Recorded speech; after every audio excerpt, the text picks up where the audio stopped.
Hello les filles! Alors aujourd'hui, on va mettre fin au débat et répondre à la question que tout le monde se pose, à savoir est-ce que c'est une bonne idée d'organiser son EVJF et un EVG ensemble. Il arrive parfois, même si cela est assez rare, que le futur époux et la future mariée souhaitent organiser leur enterrement de vie de célibataire ensemble. Quelle idée! Il existe cependant des idées d'activités mixtes qui peuvent convenir tout à fait à un EVJF et à un EVG. C'est le cas par exemple pour les activités nautiques, festives ou encore activités découvertes. Je vous conseille tout de même d'organiser vos activités indépendamment la journée et de vous retrouver tous ensemble le soir. Si vous vous retrouvez dans l'obligation de les réunir, vous allez devoir organiser les activités d'une manière différente. En effet, si vous aviez projeté une journée soins beauté, donc manucure, maquillage, massage, vous allez en décevoir plus d'un. De même qu'un défi lancer de hache n'emballera pas forcément toutes vos amies. Cependant, des activités mixtes s'adapteront parfaitement à un EVJF et EVG ensemble.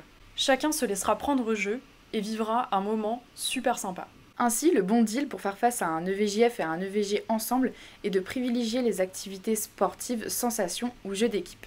En effet, ce type d'activité ne manque pas et il permet d'allier les moments de groupe en favorisant l'amusement et les interactions. La recherche de sensations fortes, de résolution d'énigmes et de jeux en équipe enchanteront tous les participants. Le petit plus que vous pouvez également mettre en place pour ce moment spécial, c'est de former deux équipes.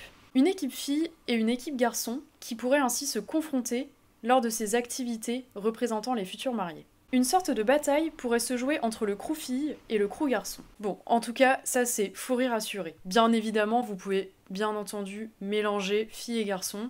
Voilà, laissez parler votre imagination. Donc organiser un EVJF et un EVG ensemble pourrait permettre de créer des t-shirts personnalisés. Vous pourriez par exemple imaginer un t-shirt à l'effigie de la future mariée et du futur époux. Vous pourriez également créer des goodies en y inscrivant EVJC Jérôme et Julie par exemple.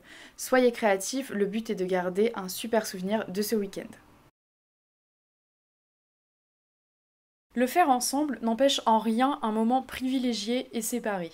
En effet, si vous envisagez de programmer des activités tout au long du week-end, vous pouvez bien entendu faire des activités filles et des activités garçons séparées. C'est tout à fait possible. Placer un moment détente, thé, cours de cuisine, massage, c'est tout à fait envisageable du moment que ça n'occupe pas la majeure partie de votre week-end.